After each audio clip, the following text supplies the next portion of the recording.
you to join me in reading the Word of God found in Second Peter chapter 3, verse 10 to 17. Pwede niyo po akong sabayan if you can. Verse 10 to 17. But the day of the Lord will come like a thief. The heavens will disappear with a roar. The elements will be destroyed by fire, and the earth and everything done in it will be laid bare. Since everything will be destroyed in this way, what kind of people ought you to be? You ought to live holy and godly lives.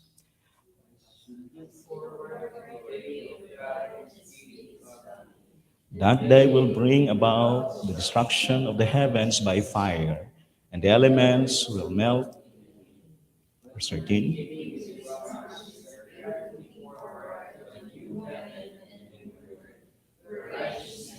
Verse 14. So then, dear friends, since you are looking forward to this, make every effort to be found spotless, blameless, and at peace with Him. Bear in mind that our Lord's patience means salvation, just as our dear brother Paul also wrote you with the wisdom that God gave him. He writes the same way in all his letters, speaking in them of these matters. His letters contain some things that are hard to understand, which ignorant and unstable people distort, as they do the other scriptures to their own destruction. Therefore, dear friends, since you have been forewarned, be on your guard so that you may not be carried away by the error of the lawless and fall from your secure position. Makakaupo na po tayo. Maraming salamat po. Christmas is over. What's next? Maki-favor akong pahinaan doon sa... Thank you, love. Ito po ang title ng message ni Lord for us today. Christmas is over. What is next? Yan po ang katanungan. Kahapon po ay nag-celebrate tayo ng Christmas. And today, tapos na po ang Christmas kasi 26 na po ngayon. Ang birth ni Jesus Christ, ang Christmas ay ang pinaka-ina-anticipate na araw. Pakihinaan nga, Pastor, maki-favor. Salamat po. May request ng volume down. Yan, thank you so much. Ulitin ko po ang Christmas Day, ang birthday ni Jesus Christ, ang pinaka-ina-anticipate sa human history. And now, isinilang na po ang Panginoon na ipanganak na si Kristo.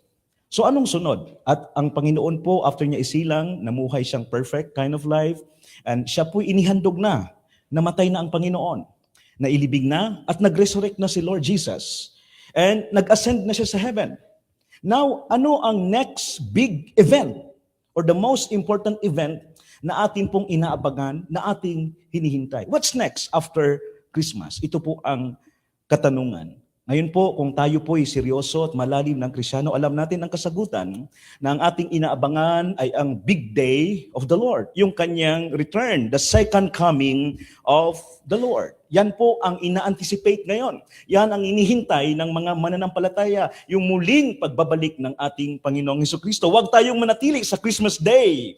Huwag tayong maging panatag sa Christmas Day. Merong kasunod after Christmas at ito ay looking forward for the second coming of the Lord. Dito po sa third chapter ng second letter ni Apostle Peter, nagturo po siya dito about sa second coming of the Lord. Kaya sa verse 10, nabasa natin kanina, the day of the Lord. So ang subject matter ng chapter 3 ay yung muling pagbabalik ng Panginoon, yung second coming ni Lord. Ang second coming po, yung muling pagbabalik ng Panginoon, is the most repeated subject sa entire New Testament. All over the New Testament, pinag-uusapan ang second coming ng ating Panginoon. Ano ang mayroon sa second coming ng Panginoon? Ano ang pwede nating malaman sa second coming ng ating Panginoon? Dito sa sinulat ni Peter sa chapter 3, at least may mga matutunan po tayo patungkol sa second coming kasi sa araw at sa oras, wala pong nakakaalam. Kung may magsabing alam niya ang araw at taon at oras na si Lord magbabalik, false teacher po yun, false prophet agad yun, hindi po yun totoo. Walang nakakaalam sa araw at oras ng pagbabalik ni Lord. So ano ang pwede nating malaman about the second coming of the Lord? Three things. Number one, the second coming of the Lord is like a thief. Para siyang magnanakaw. Look at verse 10. But the day of the Lord, yung day of the Lord means the second coming, will come like a thief. Like a thief, parang magnanakaw. Ngayon po, ang kaibahan sa magnanakaw, ang magnanakaw po, pupunta yan para manira, mag-take advantage, pag nakawan ka, gawan ka na masama. Hindi po ganyan ang Panginoon. Ang ibig sabihin ng like a thief ay yung pagpunta niya, walang nakakaalam. Dahil po ang magnanakaw ay hindi naman magpapaabiso, hindi magpapasabi na, bukas, ganitong oras ay luluuban ko ang bahay mo pag nanakawan kita. Walang magnanakaw na ganun. Hindi nagpapaalam ang magnanakaw kung kailan siya manluloob, kung kailan siya gagawa ng kanyang balak. So ganyan din po ang muling pagbabalik ng Panginoong Jesus. Walang nakakaalam na parang magnanakaw. Look at Revelation chapter 16 verse 15. Ang Panginoong Jesucristo mismo ang nagsabi nito, I come like a thief. So ang second coming ni Lord, walang nakakaalam, parang magnanakaw ang muling pagbabalik ng ating Panginoong Jesucristo. Now, mas dinetalye ito ni Apostle Paul sa sulat niya sa 1 Thessalonians chapter 5 verse 2. Ang sabi niya, for you know very well that the day of the Lord, the second coming of the Lord, will come like a thief in the night. Like a thief in the night. Yung magnanakaw, sa gabi po sila madalas nanluloob. Bakit sa gabi? Kasi yun yung mga oras na ang mga tao ay nagpapahinga, ang mga tao ay tulog, ang mga tao ay hindi alerto, ang mga tao ay hindi nakabantay. Now listen carefully. Ang second coming ni Lord is like a thief in the night. Ibig sabihin po, ang muling pagbabalik ni Lord ay kung kailan ang mga tao ay hindi handa. Kung kailan ang mga tao ay hindi alerto, kung kailan ang mga tao ay hindi napagmatsyag, kung kailan ang mga tao ay pabaya, patulog-tulog, abala sa mga kamamundong gawain, hindi pinaghandaan ang kanyang muling pagbabalik, then that's the day and hour na babalik ang Panginoon. It's like a thief. Kung kailan hindi tayo nakapag-ready, saka siya babalik ang Panginoon. Yan ang ibig sabihin ng His second coming is like a thief. Walang makakapaghanda maliban doon sa mga makikinig sa salita ng Diyos. Yung second coming ni Lord ay kagaya sa panahon ni Noah. If you read your Bible in Matthew 24, hindi ko na po nilagay dito. Sabi ng Panginoon, yung second coming niya is like in the days of Noah. Bakit? Anong nangyari sa days of Noah? We all know na 8 tao lang naligtas. Lahat ng mga nilikha ay nalipol, namatay lahat through the flood. Bago dumating ang flood, ang mga tao po ay they are eating, drinking, wala silang kamalay-malay. They get merry and nagsa-celebrate sila hanggang sa araw, sabi doon, until on the day that Noah entered the ark. Nakapasok na lang si Noah sa arka, ang mga tao ay tuloy pa rin sa buhay. Normal pa rin ang kanilang pamumuhay. Wala pa rin nakakaalam na meron palang parating na flood. Nakikitil sa kanilang buhay. In the same manner, ganyan po ang pagbabalik ng Panginoon. Na kung kailan ang tao nag-i-enjoy, nagdiriwang, miinom, kumakain, ina-achieve niya yung kanyang ambisyon sa kanyang buhay. Naging abala siya sa mga makamundong gawain at wala na sa Panginoon. Then lahat mabubulaga sa muling pagbabalik ni Lord sapagkat hindi nakapaghanda ang mga tao. So the second coming of the Lord is like a thief. And then secondly, the second coming of the Lord is like a thunder. Look at verse 10 again. Sabi ni Peter, but the day of the Lord will come like a thief. After that, nagdagdag pa siya. The heavens will disappear with a roar. With a roar. And then in Matthew 24, sabi ng Panginoong Jesus in verse 29, immediately after the distress of those days, the sun, ito ang mangyari sa second coming ni Lord, the sun will be darkened and the moon will not give its light. The stars will fall from the sky and the heavenly bodies will be shaken. So dahil masishake ang heavenly bodies, mayroong roar, so para ka pong nakarinig ng sunod-sunod na pagkulog, yung thunderous, yung pagbabalik ni Lord. Pag sinabing thunder, it is sudden, biglaan. Di ba pag may kulog, biglaan? And powerful kapag may kulog. Kaya nga pag hindi tayo ready, kasi pag maganda naman ang panahon, maaliwalas, tapos biglang kumulog, anong pakiramdam? Di ba nakakatakot? Nakakatakot ang kulog. Gagana. Di ko lang makuha yung tunog. Pero kumakabog yung dibdib natin. Kapag ka nakarinig tayo ng kulog, kasi nakakatakot ang kulog. Maririnig ng lahat ang kulog. Nakakatakot, nakakakaba. At ganito po ang mangyayari sa muling pagbabalik ng ating Panginoon. Nakakakaba, nakakatakot, lalo na sa mga hindi handa. Lalo na sa mga hindi sumampalataya sa ating Panginoong Hesukristo. So talaga pong may mga loud noises. Imagine nyo po, mag-shake ang heavenly bodies. And then yung moon, hindi na magliliwanag, maglaglagan ang mga tala. And this world will disappear para palitan ng new earth and new heaven. Ang lahat po ng mga secrets, lahat ng gawain ng tao na nililihim niya, kasalanan niya, addiction niya, evil thoughts niya, mga nagawa niyang pagkakamalit, pagkakasala na walang nakakalam, all of this will be exposed and will be revealed. Nakakatakot sa mga hindi handa, nakakatakot sa mga hindi mananampalataya ang muling pagbabalik ng ating Panginoong Hesus. It's like a thunder. It's like a thunder. Thirdly and lastly, the second coming of the Lord is not just like a thief and not just like a thunder, but it is like a theater. Ang ibig sabihin ng theater po, makikita na lahat in full view of everyone. Makikita siya ng lahat. Look at Revelation chapter 1 verse 7. Look, He is coming with the clouds, and every eye will see Him.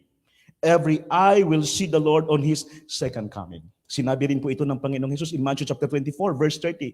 Ang sabi ni Jesus, then will appear the sign of the Son of Man in heaven.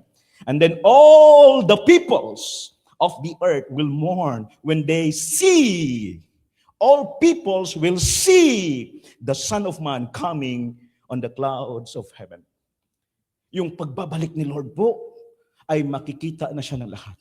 On Christmas Day, yung kapanganakan ng Panginoong Hesus, maraming tao po hindi nakakita sa Kanya. Nung ipinanganak ang Kristo, maraming mga tao hindi nakaalam, hindi nakabalita. Yung unang binalitaan ng mga shepherds, and then later on yung mga magi, si Herod, the chief priests, the rulers of Israel, of course si Mary and Joseph, sila nauna kasi ng mga magulang. Piling-pili lang po mga kapatid, ang napagsabihan, ang nakakaalam na si Jesus Christ ay ipinanganak na.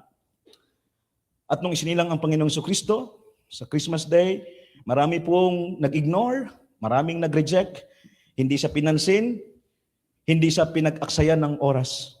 Si Herod po, hindi na siya pinuntahan eh. Nag-utos na siya sa mga magi, sige pag nahanap mo, sabihan niyo ako. Maraming tao ang walang interest, maraming tao hindi nakakita kay Lord, at wala silang pakialam sa kapanganakan ng Panginoong Jesucristo. Pero, hindi po ganito ang second coming of the Lord. On His first coming, yes, pumayag ang Diyos na maraming hindi nakakalam, maraming nag-reject, maraming hindi pumansin. Pero sa Kanyang second coming, hindi mo na ma-ignore si Lord because every eye will see the Lord. Lahat ng tao ay makakakita sa Kanya. Para itong theater, in full display sa lahat, makikita natin ang kaluwalhatian ng ating Panginoon. Kaya nga po, dahil alam natin na si Lord ay muling magbabalik at lahat makikita sa Kanya, na-imagine ko po yung second coming ni Lord, na yung mga, pag andyan na si Lord at kita siya ng lahat, all peoples of the earth will see Him. Lahat ng mga mata, makikita siya.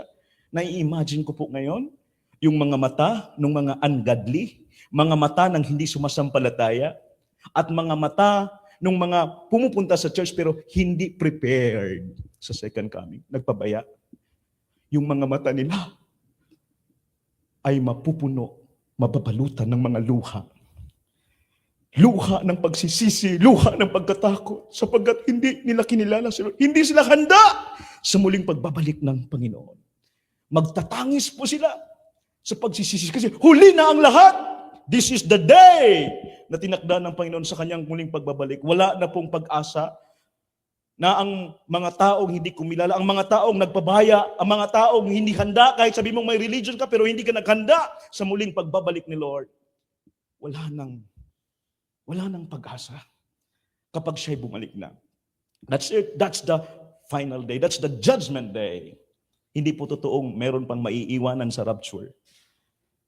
Huwag po kayong magpadaya sa iba, panluloko, pagsisinungaling po ito, na pagbalik daw ni Lord, yung mga mababait lang isasama, maiwan muna yung hindi gaano para bigyan pa ng pag-asa. Malaking scam po yan. Pandaraya. Para nang sa ganun, dayain ng mga tao na okay lang, magpakasala ka muna. Pag bumalik si Lord, no problem. May second, may chance ka pa. Hayaan mo yung mga nagpapakatino. Hayaan mo yung handa. Sige, sila maunang marapture. Don't worry. May iwanan ka lang, pero may chance ka pa. Huwag kayong maniwala. Hindi ganito ang sinasaad ng Bible. Ang pagbabalik ni Lord ay isang beses lang po mangyayari. And that's it. That's the final day, the judgment day. Kaya marami pong mga mata ang luluha sa pagsisisi at pag-ihak, pagtatangis. Now, na-imagine ko rin po yung mga mata ng mga handa, ng mga niligtas, ng mga tupa ng Diyos. Na-imagine ko rin po yung mga mata nila na nababalutan rin po ng luha. Pero yung luha ng mga mata natin na naghanda sa pagbabalik ni Lord, hindi luha ng pagtatangis, hindi luha ng pagkatakot, hindi luha ng pagsisisi, kundi yung luha natin ay luha ng kagalakan na finally, Lord, here you come. Matagal ka naming hinintay. Dahil makita na natin ang kaluwalhatian ng presensya ng Diyos. Kung magluluha man ang mata natin sa kagalakan, sa celebration, dahil bumaba na ang inaasam natin, our blessed hope, the Lord Jesus Christ. And so, dahil alam po natin, mga Christians, na sure na si Lord na babalik, pero hindi lang natin alam kung kailan. Ito ang problem eh. As to the day and hour, nobody knows. No one knows. Kahit ako hindi ko alam, walang nakakaalam, walang sinabi sa Bible kung kailan, walang nakakaalam.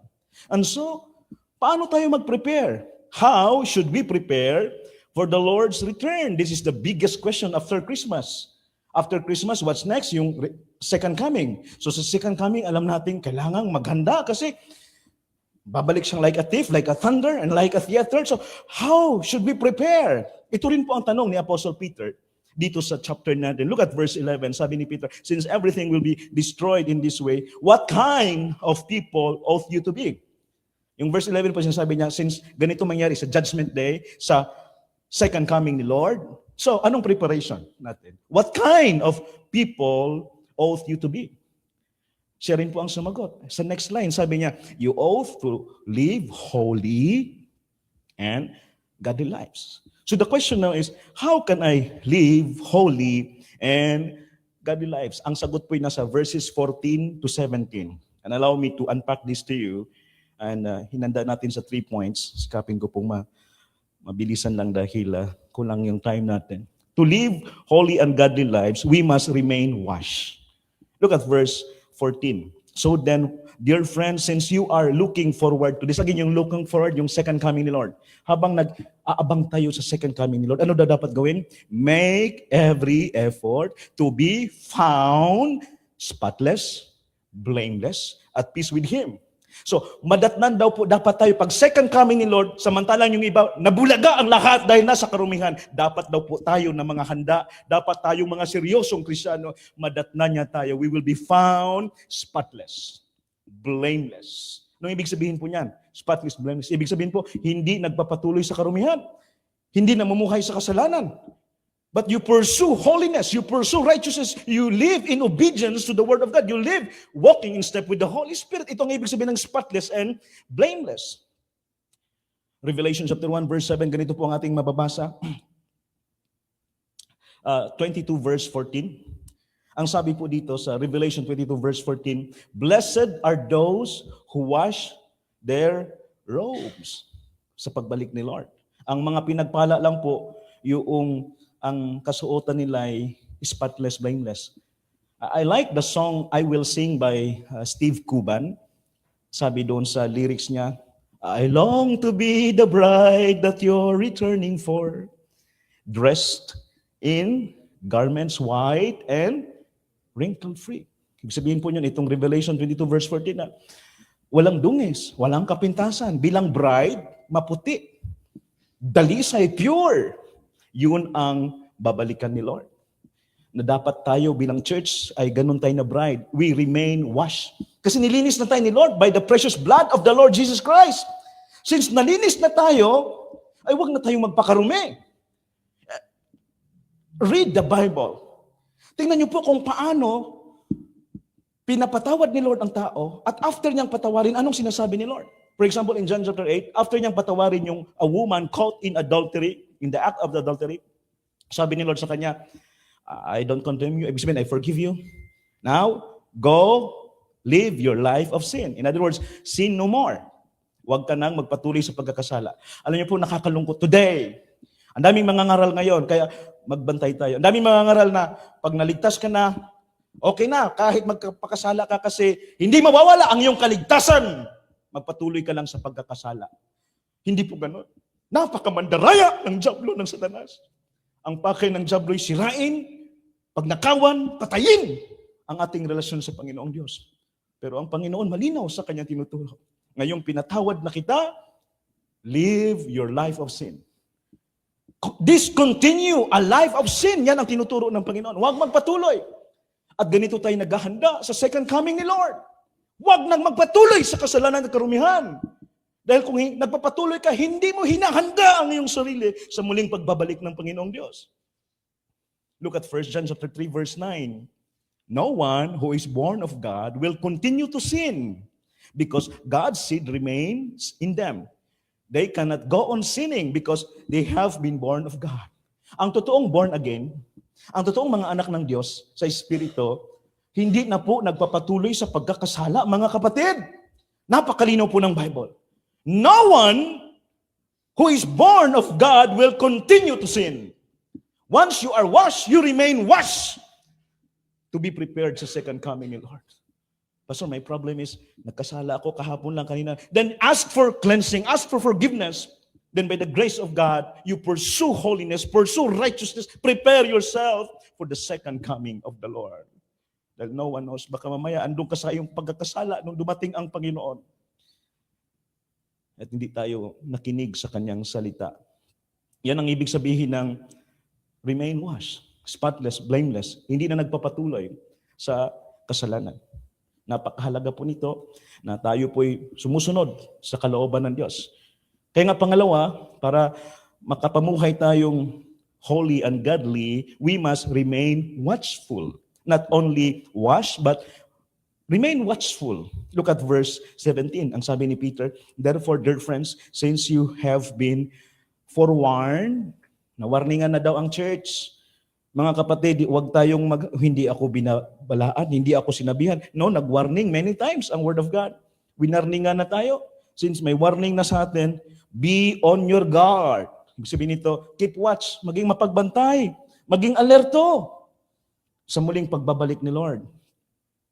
Look at Matthew chapter 24, verse 42 to 44. Bilisin ko po sa pagbasa. Therefore, keep watch, because you do not know on what day your Lord will come. Napakalinaw po niyan, mga kapatid. Keep watch, because you do not know. Pwede namang magpabaya, pwede namang pabanjing-banjing, pwede namang hindi mapagmatsyag. Kung alam mo kung kailan darating si Lord. Pwede yun eh. Kung alam mo na sa 2030 pa darating si Lord, sige, huwag kang magbantay. Magpabaya ka muna. Hintayin mo yung 2030 bago ka magpursue ng holiness. Ang problem is, kahit hindi pa dumating yung 2030, alam mo rin ba kung kailan ka mamamatay? Hindi rin natin alam kung kailan darating at kakatok sa atin ang kamatayan. So all the more na lagi tayong watchful. Kasi walang nakakaalam kung kailan tayo mamatay. Walang nakakaalam kung kailan babalik ang ating Panginoon. Remain watchful. Kaya ang sabi ng salita ng Diyos in Revelation 16 verse 15, look, I come like a thief. Sabi ni Jesus Christ. Yung second coming niya, like a thief. Then sabi niya, blessed is the one who stays awake or remain watchful. Yung gising ba, alerto. Yung bantay siya lagi. Nakabantay, nakahanda. Yun daw po ang pinagpala. Kasi si Lord darating na parang magnanakaw. Ibig sabihin, hindi siya mabubulaga kasi handang-handa siya. Excited siya sa muling pagbabalik ng ating Panginoon. So paano ba tayo maging watchful? Christians, para maging watchful tayo sa second coming ni Lord. Every day, wag pumalya sa kapapanalangin. Continue in your fellowship with God through your prayer, through Bible meditation. Wag kang pumayag na lumipas ang isang araw na hindi ka nag-pray, hindi ka nagbasa ng salita ng Diyos, na naputol yung communication mo kay Lord. Being watchful is living as if today the Lord will come. So I have to prepare myself today, not tomorrow, today. today. Prepare every single day as if the Lord will come today because He will come like a thief. Kaya ganun po, mag-pray lagi, magbasa lagi ng Word of God, maging masunurin lagi, you pursue holiness lagi, pursue righteousness lagi. Hindi lang kapag nasa loob ng church, madaling mamuhay ng banal, righteous, holy pag may mga nakita, but even when you are alone, let's prepare ourselves. Kahit tayo mag-isa. Huwag tayo magpabaya, mga kapatid. Be ready, be watchful. Laging mag-commune kay Lord, laging magbasa ng salita ng Diyos, laging magsiserve kay Lord. Huwag pabayaan ang paglilingkod sa Panginoon na para bang hawak mo ang oras na saka na ako magsiserve kay Lord pag hindi na ako busy. Kailan ka magsiserve kay Lord? Paano kung dumating si Lord at nandun ka sa iyong negosyo, nandun ka sa iyong makamundong gawain, hindi mo hinanda ang iyong sarili. Matulungan tayong watchful lagi. Again, praying every day, reading the Word of God, obeying His Word, and then serving the Lord every day. Nagsiserve ka kay Lord. Sa pagsiserve mo lagi kay Lord, lagi kang handa. Kaya nga ako po'y masaya-masaya dito sa daily prayer service. Kasi every day, walang araw na hindi pwedeng walang gawain kay Lord. So dahil nandun ka lagi sa Panginoon, anytime, Lord, Maranatha, come Lord Jesus! Lagi kang handa. Pero pag nandun ka sa iyong bakasyon, nandun ka sa iyong gawain, sa kadiliman, sana wag mo na bumalik si Lord. Puro ka ngayon sana, kinakabahan ka ngayon. Hindi ka watchful. Be watchful, remain watchful, huwag magpabaya. Laging mag-serve sa Panginoong Diyos. And then thirdly and lastly, to live holy and godly lives, we must remain wise. Remain wise. Look at verse 15. Bear in mind that our Lord's patience means salvation, just as our dear brother Paul also write you with the wisdom that God gave him. Magtatapos po tayo by sharing to you kung paano maging wise. In Matthew chapter 25, may sinare si Lord doon ng 10 virgins. And the context is about the second coming. Ganito daw po mangyayari sa second coming niya. Mayroong 10 virgins. Now church, ayaw ko pong ma-misinterpret nyo ito. Ang 10 virgins dito, ibig sabihin po, sila ay bride of Christ. Okay? Mga Christians to mga to. Kaya lang, out of the 10 Christians, out of the 10 bride, na nag-aabang sa pagdating ng groom, Jesus Christ. Ibig sabihin, pagdating yung second coming, 5 foolish, 5 wise. Now, before I explain further, let me read chapter 25, verse 1 to 13. At that time, the kingdom of heaven will be like 10 virgins who took their lamps and went out to meet the bridegroom, Jesus Christ. 5 of them were foolish and 5 were wise. The foolish ones took their lamps but did not take any oil with them. Yung foolish po, walang oil. Ibig sabihin ng oil sa Bible po, anointing from God the Holy Spirit. In other words, hindi namuhay na puspos ng Holy Spirit, dry sa Holy Spirit itong 5 quote-unquote Christians. Walang Holy Spirit. The wise ones, however, took oil in jars along with their lamps. The bridegroom was a long time in coming. Si Lord, 2,000 years na pong lumipas, hindi pa siya dumating, so long time talaga. Wala nakakaalam. So naghihintay yung church, yung 10 virgins, kailan darating yung aming husband? Tayo po ang bride ni Christ. So naghihintay tayo sa consummation ng marriage. Yung salvation natin mga kapatid, yung sa cross, yung tinanggap natin si Lord, engagement yon ang tawag. Ibig sabihin, sure na tayong pakakasalan ni Lord. Sure na ka nang maliligtas. Kaya lang, maghihintay ka pa rin ng wedding day. Ang wedding day mangyayari sa second coming ni Lord. Now, anong mangyayari? Let me continue. And they all became drowsy and fell asleep. At midnight, the cry rang out, "Here's the bridegroom. Come out to meet him." Then all the virgins wake up and trim their lamps. The foolish one said to the wise, "Give us some of your oil. Our lamps are going out." "No," they replied, "there may not be enough for both of us and you." Mga kapatid, yung anointing, yung Holy Spirit, hindi po, individual po yan. Hindi yan pwede mahingi. Kung si Pastor Christian, filled siya ng Holy Spirit kasi namuhay siya in step with the Holy Spirit, Hindi pwedeng pagdating ni Lord, ikaw na dry, sa mo siya, Pastor Christian, mag-share ka naman ng Holy Spirit. I-anoint mo rin ako. Para rin mo. Sabi ni Pastor, individual po to kapatid eh. Hindi pwedeng i-share ang anointing. Hindi pwedeng i-share ang pagsunod sa Holy Spirit. Kanya-kanya tayong pagsunod sa Holy Spirit. Kasi ang totoong anak ng Diyos sumusunod sa Holy Spirit. Kasi may conviction, nag-grieve ang Holy Spirit, Ephesians 4 verse 30. Nangungusap siya. Kaya na yung iba, walang Holy Spirit, walang oil. Pero nasa church, foolish virgins, hindi naghanda.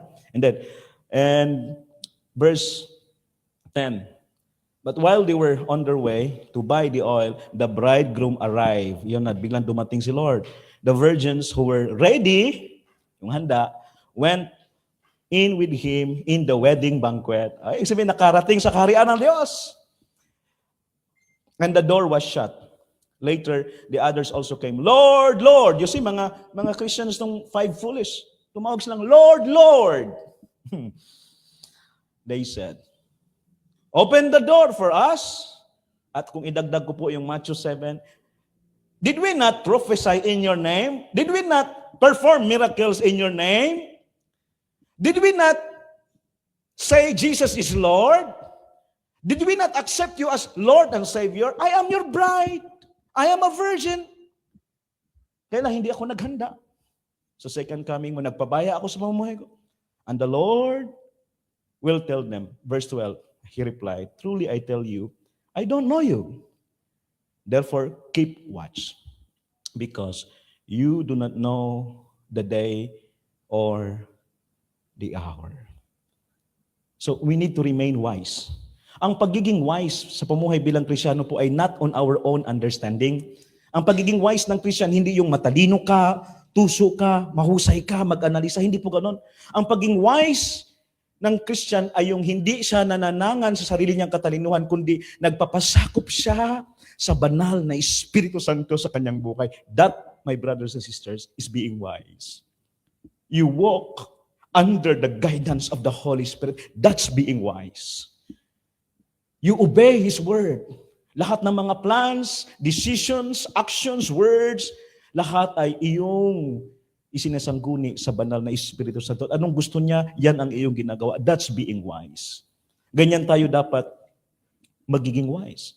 So to be wise, ask yourself, did I follow the Holy Spirit today? Did I submit to His will? Ang Holy Spirit ba lagi ko bang kausap? Sa lahat ng ginagawa ko, pagising ko, paghawak ko ng cellphone, pag-toothbrush ko, pagkain ko, paglabas ko, pag nag-aaral ako sa school, pag nagtatrabaho ako, pag nag-worship ako, talaga bang si Holy Spirit ang aking dinidependahan? Did I depend to the Holy Spirit? Nagpapasakop ba ako sa Kanya, sa boses Niya? Sumusunod ba ako? Namumuhay ba akong Spirit-filled? Puspos ba ako ng Holy Spirit? Dahil kung hindi po, you are not being wise. And so start living today, magpasakop sa Holy Spirit. Kausapin siya lagi. Magpagabay sa Kanya. Masunod siya sa buhay natin. Yan ang pagiging wise. Hindi ang sariling isip. Kasi yung isip natin masyadong matalino, masyadong mapandaya. Huwag tayong magtiwala sa sarili nating kaalaman. Let's obey, trust, submit to the guidance of God, the Holy Spirit. Dito tayo magiging wise. At dito tayo maihahanda sa muling pagbabalik ng ating Panginoon. In Ephesians, naalala ko lang po ang word of God, Ephesians chapter 1, yung Holy Spirit is the deposit guaranteeing our inheritance, our salvation. Pag may Holy Spirit tayo, garantisado, ikaw ay saved. So the question is, do you have the Holy Spirit? Do you walk in step with the Holy Spirit? So be wise. Let's conclude this. How can we prepare for the second coming of the Lord? Sure siyang darating, pero wala kang kalamsa. Paano maghanda? Live holy and godly lives. Paano? We must remain washed. We must remain watchful. We must remain wise through the Holy Spirit. Tayong lahat po yung magsitayo.